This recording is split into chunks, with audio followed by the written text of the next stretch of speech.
Waalaikumsalam warahmatullahi wabarakatuh. Alhamdulillah, wassalatu wassalamu ala Rasulillah wa ala alihi wa ashabihi wa man walah, amma ba'd. Sehat Bapak Ibu? Alhamdulillah. Sehat fisik, sehat pesan? Alhamdulillahnya sarakan katanya ada syukur, amin. Baik, rekan-rekan rahmatullah Allah, alhamdulillah sekarang kita berada di bulan Dzulqa'dah, sudah masuk tanggal 22 Dzulqa'dah, berarti sebentar lagi masuk bulan Dzulhijjah dan kita masuk ke bulan yang agung, bulan yang dimuliakan oleh Allah Subhanahu wa taala. Di dalamnya ada syariat-syariat istimewa, ada yang disebut dengan ibadah haji, ada yang disebut dengan ibadah kurban, dan dua-duanya ibadah badaniyah dan maliyah. Jadi ibadah itu ada yang badaniyah saja, contoh sholat. Sholat itu hanya ibadah badan. Ada juga zakat, itu ibadah maliyah, harta. Ada haji, haji mah masuk kategori badaniyah dan maliyah, badan dan harta. Ada juga udhiyah, ya, kurban teh, itu ibadah apa? Badaniyah dan maliyah. Artinya apa? Di samping kita mengeluarkan harta untuk membeli hewan kurban, memang diusahakan kalau bisa yang berkurban itu adalah yang belinya. Nah, jadi kalau rekan-rekan semua ada niat untuk berkurban, maka latihan dari sekarang.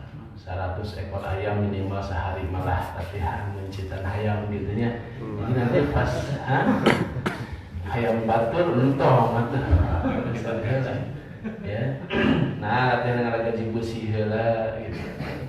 Itu latihan kita. Jadi memang disunahkan, diutamakan, bahkan yang nyembelihnya adalah yang mudohinya. Jadi yang tepat itu istilahnya adalah mudohi, bukan qorib atau muqarrib. Kan suka kita lihat tuh di masjid itu daftar qorib. Qorib itu artinya yang dekat, muqarrib yang mendekatkan diri. Kalau yang berkurban namanya mudohi. Nampak? Mudohi. Diambil dari kata udhiyah. Ya, jadi Nabi sebutkan dalam hadis dohan nabiyyu, doha yudohi. Doha itu artinya adalah menyembelih yang dilakukan di waktu duha, seperti waktu sekarang ini. Maka yang tepat istilahnya untuk yang berkurban namanya mudohi, ya. Jadi bukan qorib atau muqarrib. Hadirin dirahmati oleh Allah, hari ini kita akan coba membahas beberapa masalah tentang kurban supaya saat kita masuk ibadah kita ibadah yang maksimal. Jadi jangan sampai termasuk berkurban tapi ternyata amalannya sia-sia, atau kita masuk bulan Dzulhijjah lalu kita tidak punya persiapan apa-apa, padahal ini bulan istimewa, hari-hari yang istimewa, terutama 10 hari di bulan Dzulhijjah itu adalah amalan yang agung, amalan istimewa. Nanti kita masuk juga di Yaumul Arafah, hari ke-9 Dzulhijjah, disunahkan untuk melaksanakan saum Arafah, masuk Yaumun Nahar dan sebagainya. Maka insyaallah dengan mengharap pertolongan Allah, mudah-mudahan Allah berikan kita pemahaman yang dengan ilmu dan pemahaman ini kita mengamalkannya berdasarkan petunjuk Allah dan Rasulnya Sallallahu Alaihi Wasallam. Jadi insyaallah ke depan saya jadwalkannya Sabtu pertama Penandang, ya, insyaallah setiap Sabtu pertama ini. Hadirin yang dirahmati oleh Allah, apa makna kurban dan kapan disyariatkannya? Di dalam bahasa Arab, istilah kurban itu adalah tadi udhiyah. Ada 3 kata. 1 udhiyah, 2 tadhiyah, 3 kurban. Udhiyah artinya syariat penyembelihan hewan kurban yang dilakukan pada hari ke-10, 11, 12, 13 Dzulhijjah. Jadi hari ke-10 Yaumun Nahar, 3 hari berikutnya disebut Ayyamut Tasyriq, hari-hari tasyrik. Jadi kalau kita belum sempat di hari ke-10, boleh di hari ke-11-nya, hari ke-12-nya, mepet-mepet di hari ke-13, paling lambat sebelum maghrib, paling lambat sebelum maghrib. Sebelum maghrib pada hari keberapa? 13 Dzulhijjah. Nah, itu yang disebut dengan udhiyah. Lalu, yang kedua tadi ada istilahnya apa? Tadhiyah. Tadhiyah itu artinya pengorbanan. Dalam bahasa kita artinya pengorbanan. Memang di dalam udhiyah, di dalam syariat, dalam kitab berkurban ada pengorbanan. Nah, barang siapa yang berudhiyah, maka dia sedang berkorban. Tadi apa yang dia korbankan? Maliyah dan juga badaniyahnya. Sebagaimana kita juga sholat, kita ngaji sekarang, ada yang ditadhiyah, yang dikorbankan waktu, tenaga, pikiran. Tetapi ingat bahwa tadhiyah itu adalah untuk mendapatkan sertifikat kurban. Apa itu kurban? Dekat dengan Allah. Orang semakin banyak tadhiyah, semakin banyak dia melakukan pengorbanan apapun jenis dan bentuknya, termasuk menyembelih hewan kurban, adalah dalam rangka qurbanan ilallah, taqarruban ilallah, mendekatkan diri kepada Allah. Kata Nabi dalam hadis qudsi, apabila Allah berfirman, apabila hambaku mendekat kepadaku, idza taqarrabal 'abdu ilayya shibran taqarrabtu ilaihi dhira'a. Kalau hambaku mendekat satu jengkal, aku mendekat kepadanya satu hasta. Satu hasta segimana? Segini. Satu hasta. Dan apabila dia mendekat kepadaku satu hasta, aku mendekat kepadanya sedepak. Bukan dua hasta. Ya. Kemudian apabila hambaku berjalan, maka aku berlari. Dan demikian terus seterusnya. Di dalam rangka apa? Taqarruban ilallah. Dan kata Allah, apabila hambaku beramal, melakukan yang wajib, kemudian menyempurnakannya dengan yang sunnah, maka tidaklah dia terus melakukan itu, melainkan nanti dia menjadi kekasih-kekasihku, wali-waliku. Maka jadi wali Allah itu adalah dengan memaksimalkan ibadah, memaksimalkan taqarruban. Taqarrub kita kepada Allah itu dengan apa? Tadi tadhiyah, pengorbanan dengan ibadah-ibadah kita. Makanya salah apabila ada orang mengaku jadi wali, kemudian tidak pernah ibadah, tidak pernah melaksanakan syariat Nabi. Makanya Imam Asy-Syafi'i rahimahullah mengatakan, kalau kau melihat ada orang yang yatidu 'alal hawa, dia terbang di udara, wa yamshi 'alal ma, lalu berjalan di atas air, maka jangan dulu disebut sebagai wali sebelum engkau timbang dengan mizan syariatnya Nabi Sallallahu Alaihi Wasallam. Artinya lihat, benar enggak dia ngikuti sunnah Nabi, syariatnya Nabi atau tidak. Kalau tidak, maka dia bukan wali Allah. Wali sih paling wali murid lah gitu ya. Atau wali syaitan lebih jauhnya ya. Maka harus timbangannya syariat Nabi Sallallahu Alaihi Wasallam. Berarti ketika kita ingin jadi wali Allah, maksimalkan ibadah, bukan meninggalkan ibadah. Jadi jangan ada cerita kalau wali udah nggak perlu salat lagi, ya. Kalau wali, dulu saya waktu SMP, waktu pesantren, ya di Sukabumi, ya ada orang ngaku wali, terus pas Jumatan, ya ditanya, Bapak nggak sholat Jumat Pak? Ada jawab apa? Oh beda level dong. Beda level. Kamu sholat di sini, saya sholat Jumat di Mekah, langsung di Masjidil Haram di depan Ka'bah katanya. Dulu saya bilang, Masya Allah. Setelah paham, Inna lillahi wa inna ilaihi raji'un. Bagaimana bisa dia sholat Jumat? Sedangkan kalau kita sekarang hari Jumat itu jam 12, di Mekah jam berapa? Pak Nanda? Jam 8. Jam 8. Jadi sholat Jumatnya alak mana tuh? Ya kan? Belum waktunya sudah sholat Jumat. Maka yang benar di dalam Menjadi seorang wali adalah dengan memperbanyak pengabdian kita kepada Allah Subhanahu wa taala. Itu namanya qurban. Jadi istilah satu apa tadi? Udhiyah. Artinya syariat penyembelihan hewan kurban. Dua, tadhiyah. Apa artinya? Pengorbanan, melakukan pengorbanan. Yang ketiga, kurban. Apa artinya?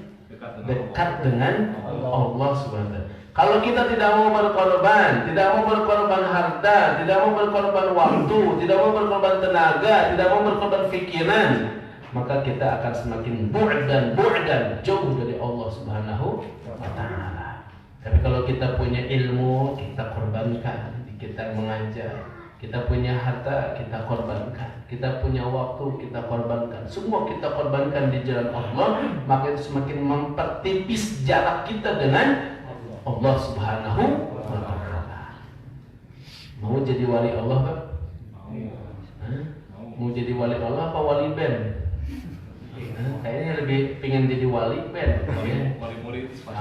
Paling yang sudah jelas jadi wali murid kayaknya. Jadi Bapak Ibu yang dirahmati Allah Subhanahu wa taala, kurban yang kita sebut tadi, yang kita sering kenal dengan istilah kurban, itu dalam bahasa Arab disebut dengan udhiyah, ya, yaitu adalah berkurban atau menyembelih hewan kurban pada hari Idul Adha. Kemudian kapan ibadah kurban itu disyariatkan? Kapan ibadah kurban disyariatkan? Syariat ibadah kurban itu diturunkan oleh Allah pada tahun kedua Hijriyah. Jadi di Mekah atau di Madinah? Halo? Di Mekah atau di Madinah disyariatkan ibadah kurban? Di Mekah. Hah? Di Mekah. Hijrah kemana ini? Dari Mekah ke Madinah apa dari Madinah ke Cigondewa? Hah? Cibolera parah lagi ini. Dari Mekah ke Madinah. Nanti ditanya tentang Nabi nggak tahu apa-apa, bingung loh di alam kubur. Harus tahu loh. Nanti ditanya sama malaikat, "Manir rajul alladhi bu'itha fik?" Tahu nggak siapa orang yang diutus di tengah kamu? Siapa namanya? Dari mana ia? Kan nanya Nabi, siapa Nabi itu bukan cuma jawaban Muhammad, enggak, ditanya tentang siapa Nabi kita. Maka kita perlu kenal, jangan sampai lebih kenal pemain bola daripada Nabi kita, dan sampai lebih kenal penyanyi daripada Nabi kita. Malu sama Nabi, katanya umat Nabi. Masa jadi pengikutnya artis-artis? Ya udah ikut sama artis aja. Kan kita sama Nabi. Malu nggak ketemu sama Rasul kalau gitu keadaan kita? Malu. Harus kita betul-betul mempelajarinya. Tahun kedua Hijriah, berarti setelah hijrah Nabi dari Mekah ke Madinah. Tetapi dari sisi aspek sejarah bahwa ibadah kurban itu sudah ada sejak zaman Nabi Adam, bahkan Nabi Adam alaihis salam. Lihat di dalam surah Al-Maidah ayat 27, kisah Qabil dan Habil. Allah Subhanahu wa taala menyebutkan watlu alaihim naba abnai adam bil haqqi idh qarraba qurbanan fatuqbila min ahadihima wa lam yutaqabbal min al-akhar qala la aqtulannak qala innama yataqabbalu Allahu minal muttaqin. Ceritakanlah kepada mereka kisah kedua putra Adam, yaitu Habil dan Qabil. Yang soleh mana? Yang soleh Habil. Yang kemudian membunuh adalah Qabil. Menurut yang sebenarnya, ketika keduanya mempersembahkan kurban, maka yang diterima adalah seseorang dari mereka, yaitu siapa? Habil. Dan yang tidak diterima dari yang lain. Tidak diterima dari siapa? Dari Qabil. Lalu karena dengki hasad, Qabil bilang sama Habil, la aqtulannak, gua bunuh lo. Ya, aku akan membunuhmu. Maka Habil berkata, sesungguhnya Allah hanya menerima kurban dari orang-orang yang bertakwa. Maka memang yang dilihat oleh Nabi SAW adalah juhdana, mujahadah kita, semangat berkurban kita. Ada orang punya duit tapi nggak pernah mau berkurban.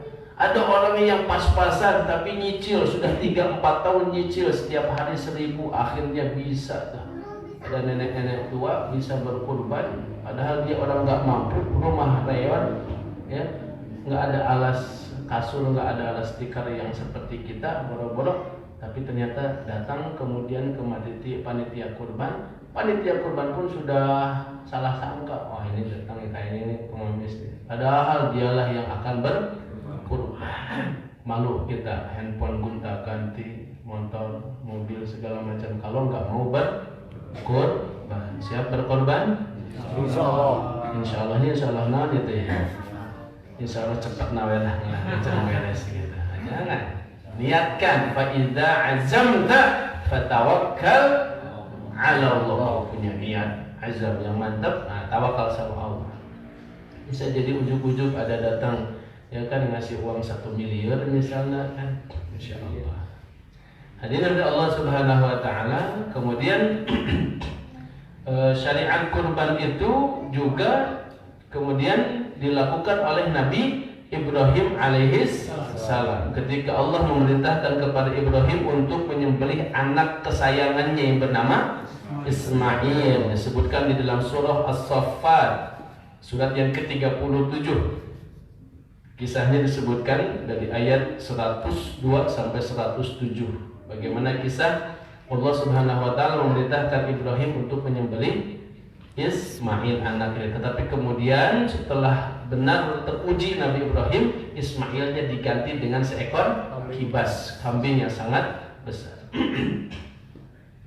Dulu juga ada perintah untuk menyembelih sapi, yaitu di masa Nabi Musa alaihissalam yang disuruhnya Bani Israel. Hati-hati jangan kayak Bani Israel ya, mempersulit diri. Tadinya pengen supaya tidak disuruh, akhirnya banyak nanya. Bani Israel, innallaha ya'murukum an tadhbahu baqarah. Hei Bani Israel, Allah sudah merintahkan kalian menyembelih seekor sapi. Lalu mereka bilang, qalu atattakhiduna huzwa?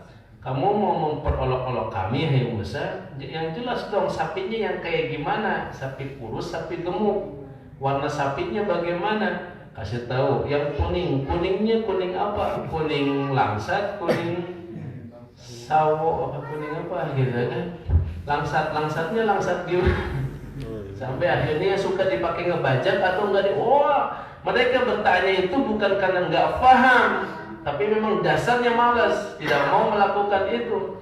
Maka karena perbuatan mereka itu dipersulit lagi sama Allah. Padahal dari awal kalau sembelih sapi bebas, mau sapi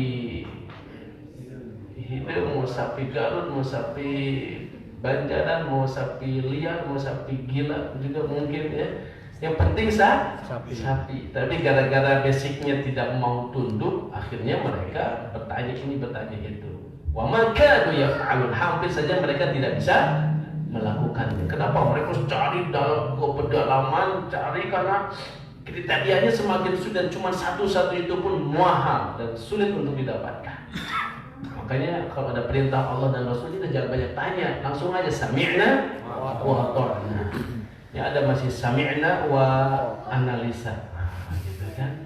Kami dengar tapi ini kayaknya pertimbangannya cocok kan ya buat saku, buat perut. Nah ini karakteristik Bani Israel. Maka kemudian hampir saja mereka tidak bisa melakukan. Dan di zaman Nabi kita Nabi Muhammad SAW turunlah perintah juga untuk berkorban. Di dalam ayat surah Al-Kautsar, nah ini surat favorit nampaknya buat kita ya. Favorit bukan? Yang favorit itu kalau enggak Al-Kautsar dan yang surat paling ikhlas kita baca. Ya ikhlas itu ya. Al-Kautsar karena saking panjangnya ayatnya kan. Hafal Al-Kautsar semua? Ngigo juga hafal kayaknya ya, bangun tidur inna atainakal kautsar, saking sudah biasa dibaca ya. Baik ketika sendirian maupun jadi imam, kayaknya itu favoritnya. Kata Allah, fasholli li rabbika wanhar, maka salatlah kamu dan berkurbanlah. Itu dalil disyariatkannya kurban.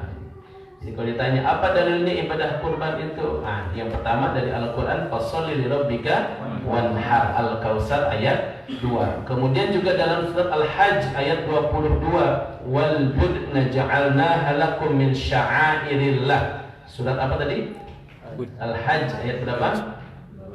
22. Dan telah kami jadikan untuk kamu unta-unta itu sebahagian dari syiar Allah. Jadi termasuk syiar Allah menyembelih hewan kurban itu. Kemudian di dalam hadis adakah dalilnya? Ada tentang ibadah kurban ini. Kata Nabi SAW, hadis riwayat Hakim bin Majah Tirmidzi, "Ma 'amila adamiyyun min 'amalin yauman nahri." Tidaklah seorang manusia melakukan suatu amalan pada yaumun nahar. Yaumun nahar itu tanggal berapa? Yaumun nahar tanggal berapa? Yaum artinya hari, nahar itu disembelih. Hari keberapa? Ke-10 Dzulhijjah. Tidak ada seorang hamba Allah melakukan satu amalan pada hari nahar yaitu 10 Dzulhijjah ahabbu ilallahi min iraqatid dam, yang lebih dicintai oleh Allah daripada menumpahkan darah, maksudnya menyembelih hewan kurban. Innaha la ta'ti yaumal qiyamah, masyaallah. Innaha la ta'ti yaumal qiyamah bi quruniha wa ash'ariha wa adlafiha. Sesungguhnya hewan kurban itu akan datang pada hari kiamat dengan tanduknya, bulunya dan kukunya. Wa inna dama la yaqa'u minallahi bimakanin qabla ay yaqa'a minal ardi fatibu biha nafsah. Maka sungguhnya Allah telah menerima niat berkurban itu sebelum darahnya jatuh ke, jadi sebelum darahnya jatuh ke tanah itu sudah sampai duluan kepada Allah Subhanahu wa taala. Masya Allah. Jadi Allah langsung menerima apa yang kita kurbankan ketika tentu berkurbannya karena Allah, ikhlas lillah. Maka bersihkanlah jiwamu dengan beribadah kurban. Jadi berkurban dalam rangka membersihkan hati kita dari hawa nafsu, dari syahwat-syahwat yang berlebihan, dipangkas, disembelih sifat-sifat hewaniahnya kita dengan berkurban di jalan Allah Subhanahu wa taala. Ya kalau nggak bisa berkurban, aktif jadi panitianya. Kalau memang nggak mampu nih, aktif jadi panitia, ikut memudahkan urusan kaum muslimin. Apa yang bisa kita korbankan? Nyumbang apa nih kalau nggak bisa nyembelih kurban? Ya, tenaga, ya. Apa bu, Pak, butuh apa? Plastik, Pak. Saya minimal saya nyediain plastiknya. Apalagi nih yang dibutuhkan, saya nggak bisa hewan kurban. Saya cuma bawa pisaunya, bawa pisau dari Banten misalnya, cari dipotong guys, mawon, itu keren kan? Ya. Atau apa nih, saya usul apa, saya aquanya aja lah, air mineralnya aja lah, ya 3 dus, nggak apa-apa, itu bentuk juhdana ya ikhwan, bentuk kesungguhan dan keinginan kita mudah-mudahan lewat itu ya 3 dus air mineral kita buat, tahun depan 3 ekor sapi minimal ekornya. 3 ekor sapi, orang mudah nggak bagi Allah mengayahkan kita? Mudah bagi Allah. Jadi siap berkorban? Insya mantap dong, insya Allahnya. Insya Allah. Kalau insya Allah kan curiga itu. Insya Allah ngomongnya juga. Yang mantap insya Allah. Lalu dalam hadis Bukhari dan Muslim disampaikan doha Rasulullah sallallahu alaihi wasallam bi kabshaini amlahaini aqranaini. Rasulullah berkurban 2 ekor domba berwarna putih bersih dan bertanduk bagus. Aku melihat Rasulullah SAW meletakkan kakinya ke atas sisi tanduk kanan hewan. Itu sambil menyebut nama Allah. Bismillahi Allahu Akbar. Nah, boleh begitu? Atau tambahin Bismillahi Allahu Akbar. Allahumma taqabbal min panandang. Boleh begitu. Ya Allah, terimalah ini kurban dari panandang misalnya. Kemudian Rasulullah SAW menyembelih kedua hewan kurban itu dengan tangannya sendiri. Ya, makanya kalau bisa, kalau kita mau berkurban, latihan. Ya, latihan sekarang. Harus bisa apa? Jangan lihat darah pingsan, ngerakel. Ya. Nanti kalau kita yang menyembelihnya pingsan, sapinya juga ikut pingsan. Bahaya. Maka hadis ini menunjukkan berkurban adalah ibadah yang sangat dicintai oleh Allah Subhanahu wa taala. Jadi 10 hari Dzulhijjah itu adalah 10 hari istimewa. Bahkan para ulama membandingkan mana yang lebih istimewa, 10 hari terakhir bulan Ramadan atau 10 hari pertama bulan Dzulhijjah. Saking melihat hadis-hadis keutamaan keduanya, kesimpulannya apa? Kalau akhir Ramadan, 10 hari terakhir Ramadan, itu keutamaannya ada di malam-malamnya. Kalau 10 hari pertama bulan Dzulhijjah, keutamaannya ada di siang harinya. Ini menunjukkan menunjukkan apa? Keutamaan 10 hari bulan Dzulhijjah. Kan Ramadan kemarin 10 hari hampir pada mabit, pada i'tikaf. Kenapa? Keutamaan di hari-hari itu. Maka kita yang kalau kemarin nggak sempat i'tikaf, nggak sempat banyak ibadah, di 10 hari pertama bulan Dzulhijjah maksimalkan dengan ibadah-ibadah. Karena di situ kebaikan akan dilipat gandakan, tapi hati-hati, kesalahan, kejelekan, maksiat yang kita lakukan pun hati-hati dilipat gandakan oleh Allah. Na'udzubillah.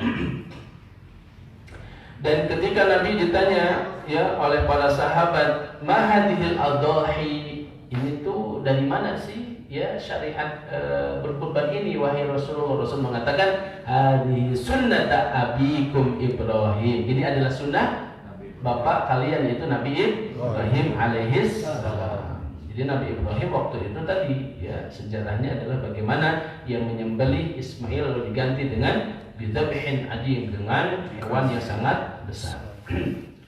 Kemudian hukum berkurban itu apa? Sunnah muakkadah. Apa itu sunnah muakkadah? Sunnah yang sangat dianjurkan. Muakkad itu yang sangat ditekankan begitu. Orang kalau melakukan sunnah dapat pahala. Pengertian sunnah itu gimana Bapak Ibu? Kalau dilakukan dapat pahala. Kalau ditinggalkan tidak mendapat pahala. Itu. Jadi jangan bukan begini. Kalau dilakukan dapat pahala, nggak dilakukan nggak apa-apa. Bukan begitu. Yang tepatnya dilakukan dapat pahala, ditinggalkan tidak dapat pahala. Yang datang ke sini dapat daging 10 kilo, tapi bebas mau diambil mau tidak. Berarti yang datang dapat daging 10 kilo, yang tidak datang jangan dibilang tidak apa-apa, tapi tidak dapat daging 10 kilo. Berarti rugi nggak sebenarnya? Rugi. Itulah artinya sunnah itu. Jangan karena kesannya kan namanya juga sunnah nggak apa-apa. Iya nggak apa-apa, tapi hakikatnya tidak dapat pahala, tidak dapat keuntungan. Nah, jadi frame itu membuat kita semangat untuk mengamalkan amalan sunnah. Jadi sunnah muakkadah bagi yang mampu melaksanakannya. Jadi hakikatnya hukumnya adalah sunnah muakkadah. Beberapa dalil disebutkan, Ibnu Abbas mengatakan, saya mendengar Rasulullah SAW bersabda, "Salasun hunna alayya faraidun walakum tatawwu." Ada 3 perkara yang wajib bagiku dan sunat bagi kalian. Salatul witr, al-witru, wan nahru, wa salatul duha. Bagi Nabi 3 ini wajib, yaitu salat witir, kemudian nahar menyembelih, yang ketiga adalah salat duha. Bagi kalian sunnah, bagiku adalah wajib. Kemudian umirtu bin nahri wa laysa biwajib. Hadis berikutnya Nabi mengatakan, aku diperintahkan untuk berkurban dan tidak wajib bagi kalian. Nah, jadi hukum berkurban adalah sunnah muakkadah. Kemudian Imam Syafi'i rahimahullah ta'ala berkata, telah sampai suatu riwayat kepada kami bahwa Abu Bakar As-Siddiq dan juga Umar bin Khattab tidak berkurban. Abu Bakar dan Umar tidak berkurban, suatu waktu tidak berkurban, tidak selalunya, tapi suatu waktu tidak berkurban. Kenapa? Karena khawatir dianggap kurban itu wajib. Jadi hanya untuk menyampaikan. Karena penting masalah hukum itu harus jelas, wajib atau sunnah. Kalau wajib berarti setiap orang wajib berkurban. Kalau tidak, kalau bukan wajib maka sifatnya sunnah muakkadah. Apa syarat bagi orang yang berkurban? Pertanyaan berikutnya. Nah, yang mau berkurban apa saja syaratnya? Yang pertama harus muslim. Yang kedua merdeka. Kalau dulu ada hamba sahaya. Yang ketiga baligh. Artinya apa? Baligh. Sebentar ya, ada telepon.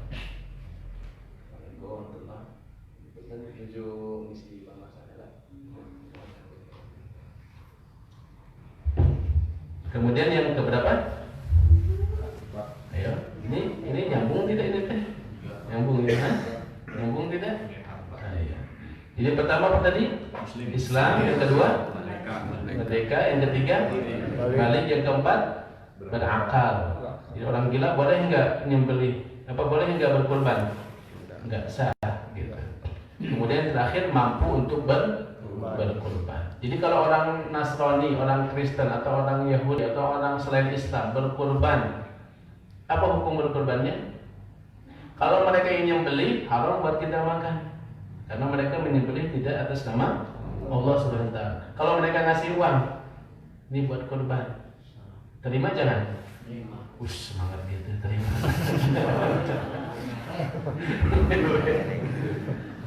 Iya, betul, terima.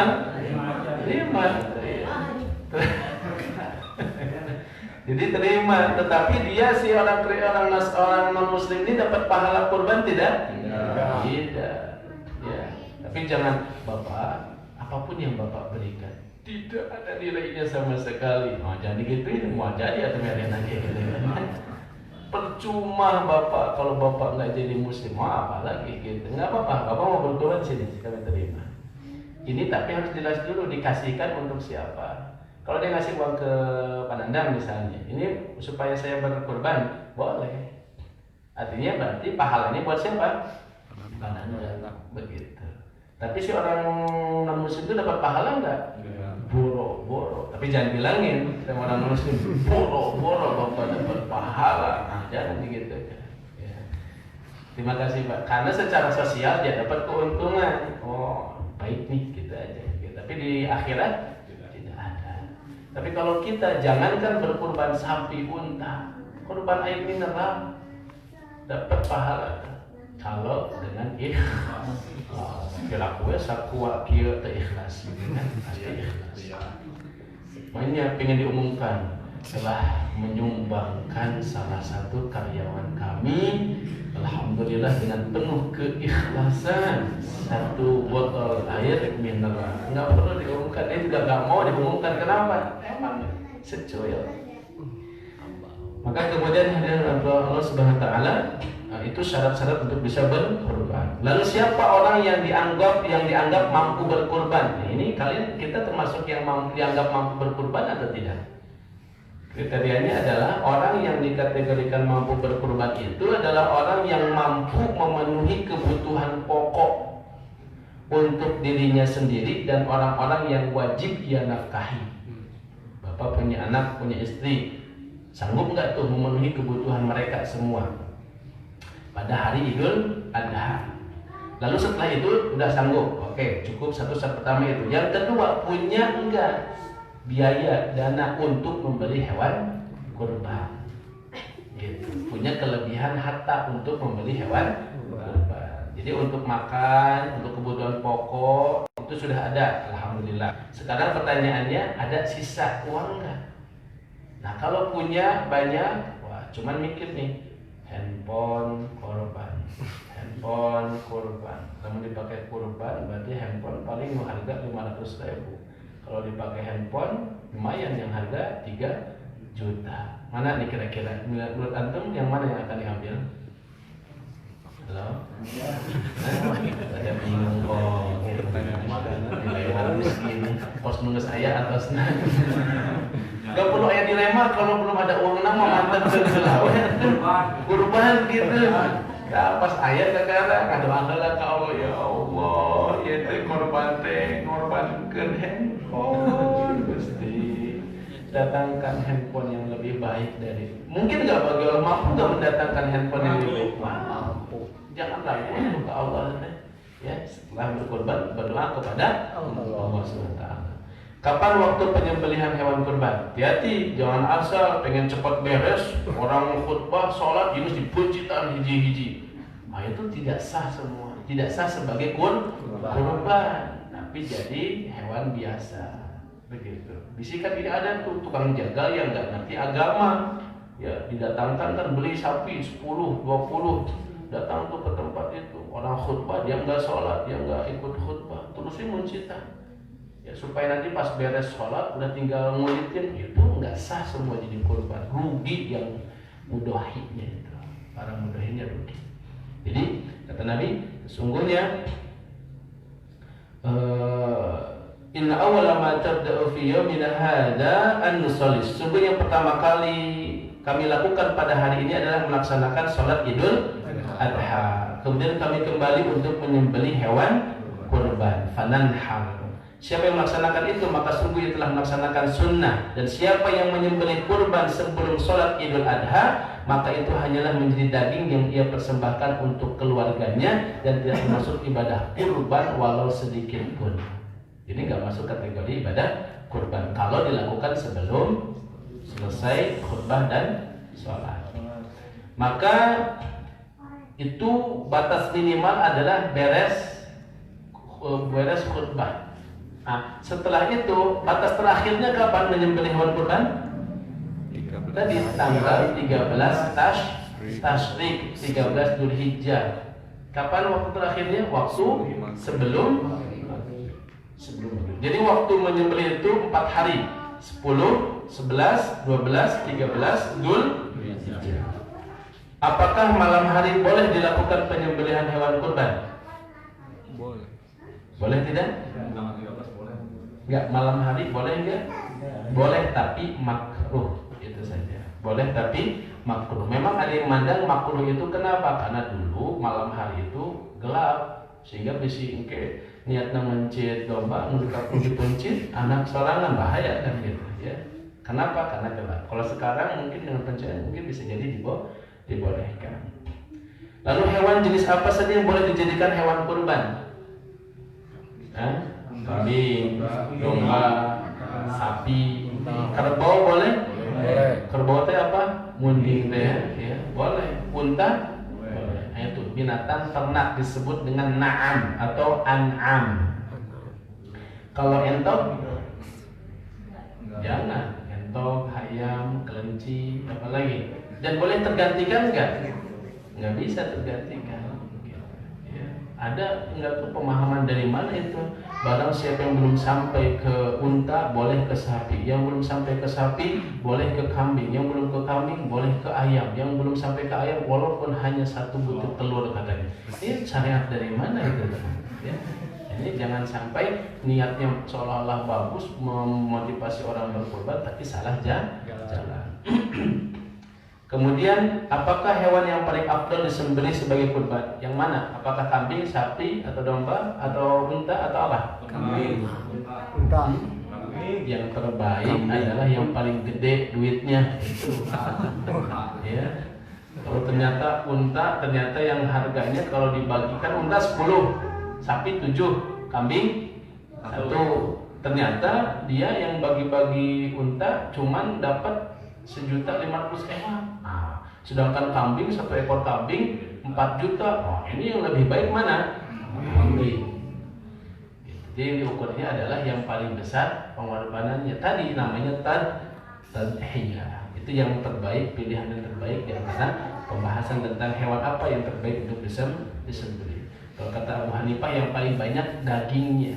Makanya jangan sampai yang beli kambing sudah kurus, ya sudah muyung, ya karena diputus oleh pacarnya gitu kan ya. Nah, ini kelihatan udahlah mau bunuh diri sekalian gitu.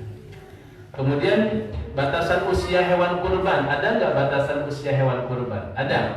Kalau unta itu 5 tahun, masuk tahun ke-6.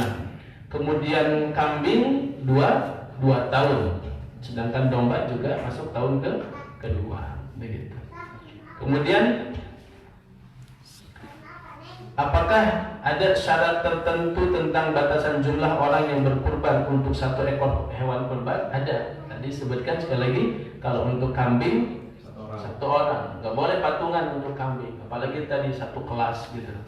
Ya, di sekolah diumumkan oleh gurunya, anak-anak kita akan berkurban nanti Idul Adha, ayo patungan 1 orang 10.000 ya. Nanti insya Allah hewan kambing ini akan jadi kendaraan kita di surga.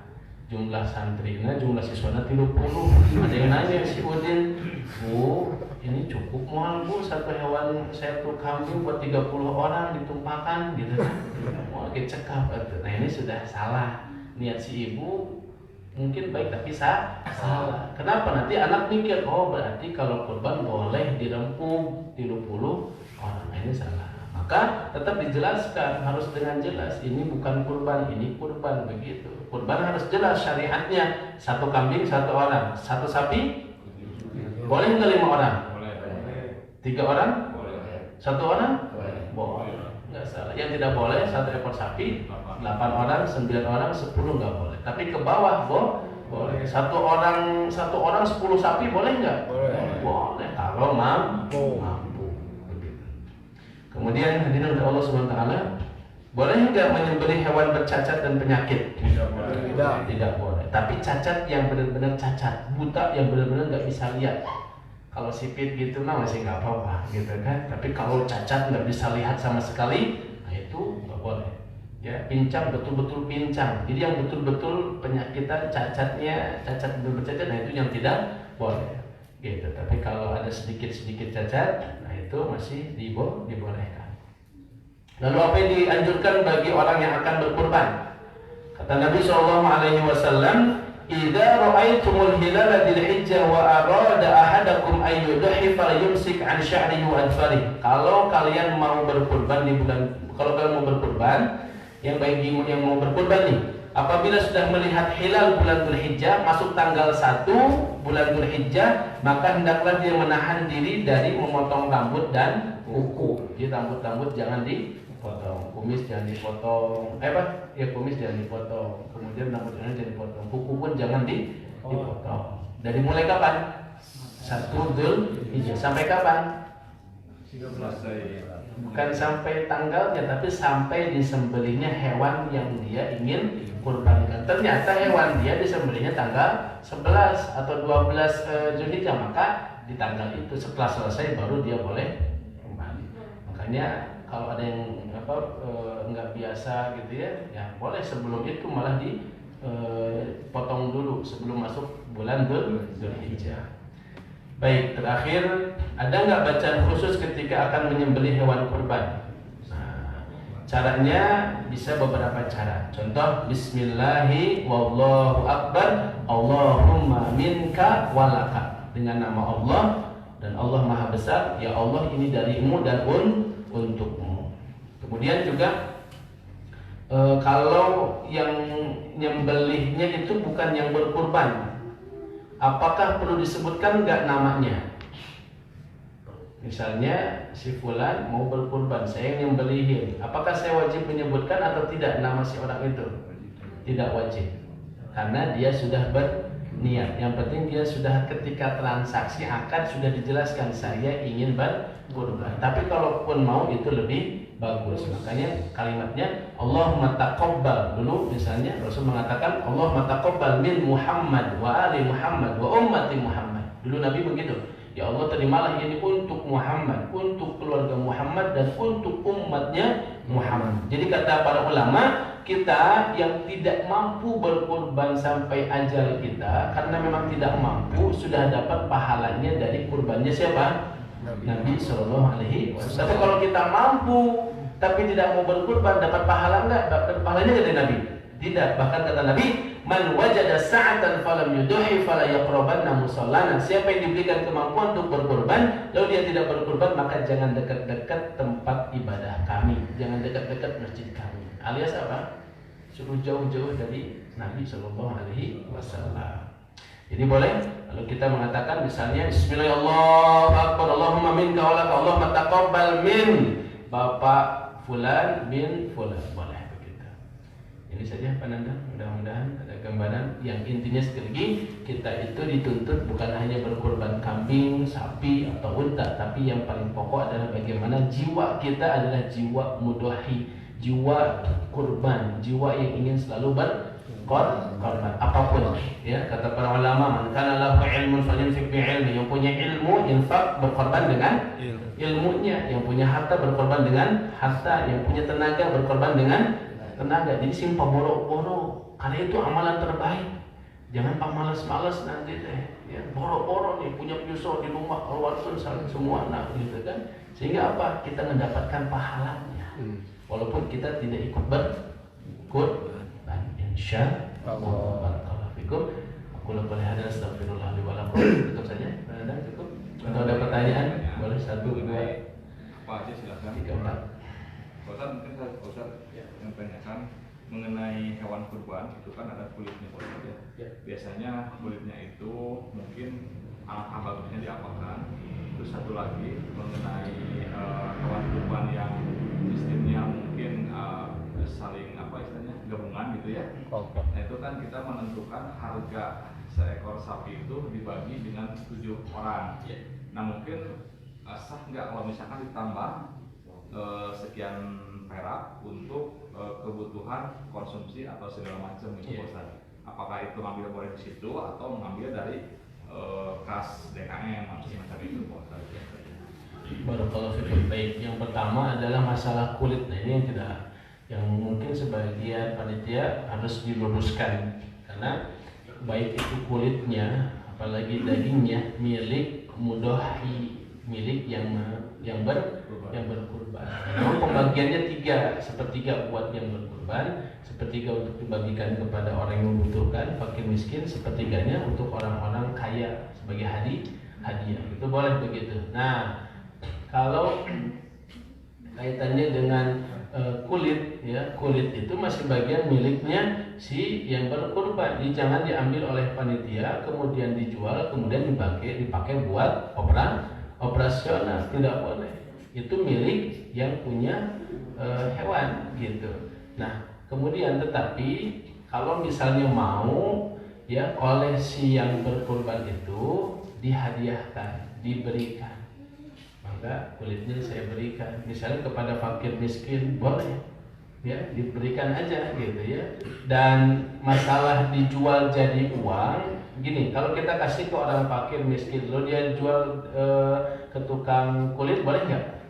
Boleh. Orang miskin itu ngejual, boleh saja, tapi transaksinya sudah dikasihkan dulu oleh yang punya kurban itu gitu. Nah, kalau kemudian difasilitasi oleh panitia, akadnya jelaskan dulu. Saya serahkan kulitnya, silahkan untuk dibagikan kepada fakir miskin lewat panitia. Jadi mungkin maksudnya menjual itu di situ, tergantung penggunaan. Dijual nih kulitnya, tapi untuk apa? Jangan untuk operasional. Makanya tadi masuk pertanyaan kedua, untuk operasional ditambah dari harga hewan kurban. Kalau 1 ekor kambing itu 2,5 juta, tambah 100.000 buat operasional. Terus boleh nggak masak dari? Nggak boleh kalau tanpa ada akad sebelumnya. Kan biasa panitia sok pasakan. Nah, harusnya ada akad dulu dengan yang punya hewan kurban. Ini panitia mengajukan untuk ada operasional buat pasar-pasar. Boleh nggak diambil 1 kilo per orang? Nah, kalau nggak boleh, jangan. Itu hak dia. Kalau boleh baru ambil. Jadi diambilnya itu dari hak si mudohinya itu.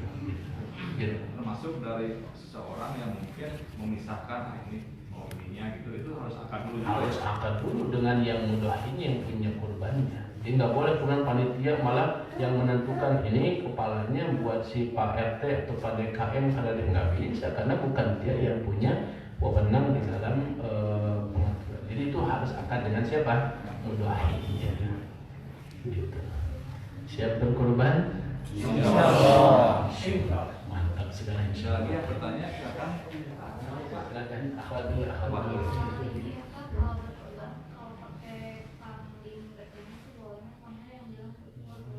Boleh. Jadi mau jantan mau betina boleh. Cuman memang yang diutamakan laki-laki jantan. Ya, kenapa? Karena dagingnya lebih banyak lah katanya. Jadi tapi tidak ada kategori harus jantan. Boleh jantan, boleh betina. Ya, silakan. Nanti minta solusi yang dibahas. Ada di sisi lain Pak yang ngasih sampai yang satu kan ingin kurban, kata saya ingin melunasi untuk kita 3. Di sisi lain ada yang ngasih kurban dulu, nah nanti kalau udah kurban siapa tahu untuk melunasi sisi lain. Nah ada di sisi lain pengen melunasi dulu, itu sudah wajibnya. Nah saya Pak pilih yang mana yang Lunasin apa? Apa? Lunasin apa? Ibadah haji. Oh gitu, iya. Oke, jadi memang haji itu wajib bagi yang mampu juga, ya. Kemudian kalau kurban tadi hukumnya apa? Sunnah muakkad. Kalau memang kesempatan kita untuk pergi haji, jadi dua-duanya bagus ini mah, ya, dua-duanya bagus. Tetapi kalau kesempatan kita untuk pergi haji itu karena dana kita, maka lebih baik untuk haji karena hanya sekali kewajiban haji mah gitu. Kalau kurban masih ada kesempatan di tahun-tahun berikutnya begitu. Jadi karena haji mah apalagi kondisi sekarang, nabung sekarang, daftar sekarang, berangkatnya kapan? Bisa mundur. Ya belum ada kan, artinya butuh waktu kan lama, bisa 5 tahun, bisa 6 tahun kan gitu. Makanya yang terbaik adalah udah aja masukkan untuk daftar haji. Ini Begitu. Pak, di sisi lain aja ngasih tahu Iya. palingan kurban, berarti masih lama. Di sisi lain itu wajib, jadi sampai stabil Pak. Iya. Kan di mana ya waktu Iya. itu masa bisa. Ya, jadi mendingan arahkan aja, arahkan untuk haji, karena daftar baru kita juga dapat kursi kan. Kapan berangkatnya belum tentu. Tahun ini pasti dikasih jaminan. Karena itu maka kalau dinanti-nantikan bisa kemudian lebih lama lagi. Tapi berdoalah kepada Allah, Allah mudahkan, Allah kayakan sehingga bisa dua-duanya dilakukan insyaallah. Amin. Ya Rabbal alamin. Mangga. Bulan sekarang kan mau melunasi. Amin ya Allah, mudahkan, banyakkan rezekinya, segera berangkatkan ke hajinya, bahkan tahun depan insya Allah. Amin. Mungkin nggak bagi Allah, mungkin nggak? Mungkin. Mungkin. Ustaz, kalau misalkan kita berkurban itu apa boleh untuk pembayarannya pakai zakat perusahaan? Zakat perusahaan tidak. Zakat artinya zakat itu sudah jelas nisabnya, sudah jelas pengeluarannya, sudah jelas asnafnya untuk apanya. Jadi zakat itu adalah sesuatu yang sudah jelas ketetapannya. Jadi kalau kurban itu zakat satu ibadah, kurban ibadah yang lain. Pengeluarannya pun berbeda. Kalau zakat mah kewajiban yang wajib ditunaikan. Kalau ini hukumnya yang lain, sunnah muakkadah dari kelebihan harta yang kita miliki. Gitu kira-kira. Itu kan sebelum Idul Adha Pak ya disunahkan untuk sahur. Nah itu tanggal berapa dan berapa hari Pak? Ya, yang paling diutamakan adalah saumu yaumi Arafah. Saum pada hari Arafah. Tanggal berapa? 9 Zulhijjahnya. Tetapi kalau saum dari tanggal 1 boleh enggak? Boleh. Karena Rasul mengatakan bahwa al-a'malu fiha, beramal di hari-hari Dzulhijjah 9 hari pertama, 10 hari pertama adalah amal yang sangat dimuliakan, diutamakan oleh Allah. Dan di antara beramal itu adalah saum. Jadi saum termasuk amalan ibadah. Jadi memang nggak ada Nabi memerintahkan untuk saumlah kamu di tanggal 1 sampai tanggal 9, nggak ada. Tetapi secara umum Nabi mengatakan tidak ada hari-hari yang lebih amalan itu dicintai oleh Allah Subhanahu wa taala kecuali amalan yang dilakukan pada 10 hari Dzulhijjah. Bahkan tidak ada yang mengalahkannya kecuali kalau ada orang pergi berjihad dan dia tidak kembali lagi. Artinya apa? Dia mati di medan perang. Itu baru sebanding itu dengan amalan disebutkannya luar biasa nih 10 hari Dzulhijjah itu. Nah, di antara amalan itu di samping sholat, sunnah, sedekah juga adalah saum. Maka saum boleh dilakukan sejak tanggal 1 Dzulhijjah. Tapi paling tidak kalaupun berat melakukannya minimal lakukan pada tanggal 9 Arafah, yaitu disebut dengan saum Arafah. Kenapa? Karena pahalanya bisa apa? Menggugurkan, menghapuskan dosa setahun ke belakang dan setahun ke depan. Kira-kira begitu. Kayaknya sudah cukup, masih ada sok. Selain Arafah itu tuh kalau dimakan dari jam berapa sampai jam berapa? Apanya? Ya, Arafah. Arafah. Ya, Maksudnya gimana? jadi kalau ini kan Arafah ya. Iya. Yang haji itu ke Arafah. Wukuf di Arafah. Ya, itu dari jam berapa sampai jam berapa? Maksudnya nanya. Oh, Oh, Buat saum. oh udah mau haji besok tahun depan. Iya. Kita kira-kira maksudnya kayak tadi dengan kita atau gimana? Pengen tahu Bukan, aja. pengen tahu aja. Oh. Oh gitu. Iya, jadi menjelang sampai menjelang maghrib dari Menjelang. dari pagi ya. Dari sejak terbitnya matahari sampai. Nah, tapi kan prosesnya nanti datangnya ke sana kan dari Mina dulu kan. Nah, itu prosesnya itu. Makanya itu termasuk saat-saat yang mustajabah, dan di situ ada khutbah, di situ ada doa yang dipanjatkan selama itu sampai menjelang maghrib gitu. Dan Intinya haji adalah wukuf di Arafah. Kalau ada orang pergi haji tanpa wukuf, hajinya tidak sah. Orang bisa meninggalkan lempar jumroh, maksudnya bisa meninggalkan, tapi dia wajib bayar dam. Orang bisa misalnya bahkan tidak tawaf, tapi dia wajib bayar dam, masih bisa tergantikan. Tapi kalau wukuf di Arafah, makanya kalau wukuf di Arafah yang sakitnya, yang sedang berhalangan, semuanya wajib datang. Kenapa? Nabi mengatakan al-hajju Arafah. Haji itu intinya adalah Arafah, wukuf di Arafah. Ya Allah, semoga semua karyawan, pengurus, ya, pemilik PT Sanjaya dihajikan oleh Allah. Amin. Sudah siap haji atau belum? Ada niat, ada. Pas nabung. Ya lah, minimal niat lah. Ada enggak? Oh, satu lagi, Satu lagi. ada juga ada pertanyaan jemaah juga. Ada ulama besar atau ulama sunnah yang bukan memfatwakannya, mengatakan bahwa duduk di antara dua sujud itu tidak memakai wafu ani sama apa sih yang terakhir? Ini yang membuat lahir. Apakah itu ada hadisnya atau itu? Iya, jadi memang yang hadisnya menjelaskan itu kan ada beberapa versi dari riwayat. Ada paling pendek adalah Rabbi firli. Itu yang paling pendek. Makanya kalau ada yang duduk di antara dua sujudnya, ada yang cepat, jangan suudzon. Berarti dia baca doa yang pendek barusan, Rabbi firli. Nah, ada juga nih. Nah, cuman tambahan, memang ada hadis yang tambahan wa'fu ani itu tidak ada.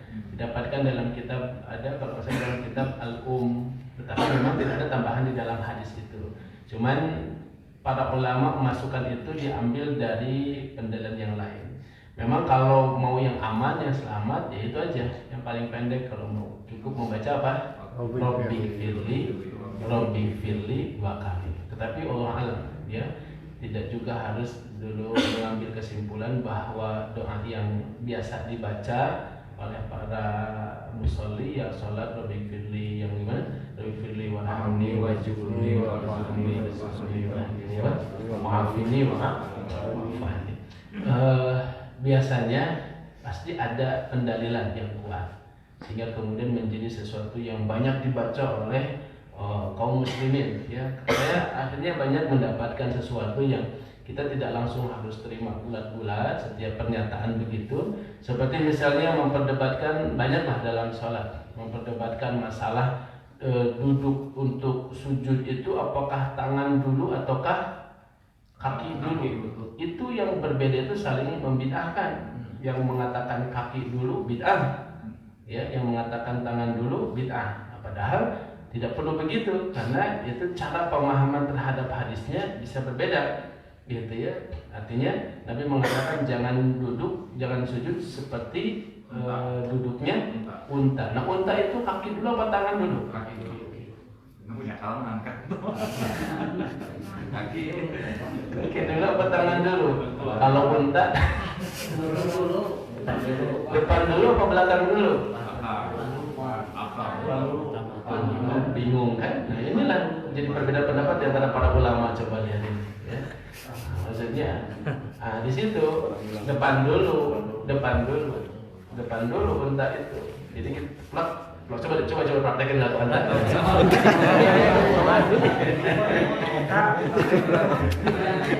ada yang gini. Iya. Nah, jadi posisi suara. Padahal unta itu depan dulu. Coba unta lah. Unta. Nah, jadi janganlah yang duduk sama yang duduk. Jangan kita duduk sujud seperti duduknya unta. Nah, unta itu tangan dulu. Nah, ini unta kalau begini nih. Nah, itu unta. Makanya jangan begitu. Kalaupun mau ini dulu, posisinya harus begini tuh. Nah, ini. Bingung sama benernya apa? Nah, maka kalau yang kaki dulu lebih benar sebenarnya, karena dia bertentangan dengan duduknya unta. Jadi kaki dulu, gitu. Kalau ini dulu, tadi, gitu kan posisinya malah itu unta begini. Cuma yang untuknya sakit Pak. Itu masalah. Sakit mau. Yang penting sujud. Yang penting sholat. Tapi Tapi tadi jangan begitu, nah, jangan begitu. Bawah dulu. Nah, kalau tangan dulu posisinya, Ada yang langsung jeret contoh lagi. Mana yang benar? Apakah begini, ataukah begini, ataukah begini? Samping dong. Hati. Itu mah tidak serius Pak di bawah. Seperti serius saya. Sekarang lihat Syekh Sudes, Imam Masjidil Haram lagi sholat. Gini sholatnya. Jadi jangan juga kemudian terserius nih sholat. Awal lagi disebut tidak nyun. Nah, yang sunnah tuh yang begini. Nah ini yang kategori berkata yang nyunah tuh yang begini, berarti yang lain tidak nyunah itu yang salah. Jadi kalau saya bilang nih cara sedekap yang sesuai sunnah itu begini. Terus mulai ragu wah yang mau juga mestinya di situ. Dan juga yang begini saya bilang. Dan juga yang begini. Itu sunnah semua ada. Gitu. Samping ada hadis riwayat Ibnu Khuzaimah. Hadis riwayat Ibnu Khuzaimah. Ya, cuman mungkin itu tinggal lihat tinjauan hadisnya, tetapi memang diriwayatkan oleh Ibnu Khuzaimah. Yang enggak ada yang begini Allah. Nah itu yang enggak ada. Posisi begini hanya harus dipastikan. Nah maksud saya Pak, ibadah makanya perlu.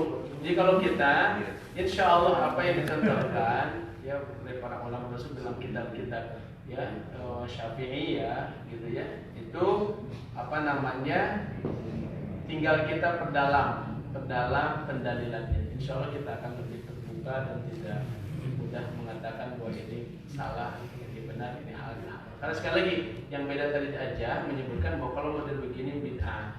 Nah padahal yang beda begitu juga sebaliknya mengatakan. Nah artinya kita perlu lebih banyak lagi membaca kitab-kitab para ulama, hadis-hadis sehingga kita mendapatkan kejelasan.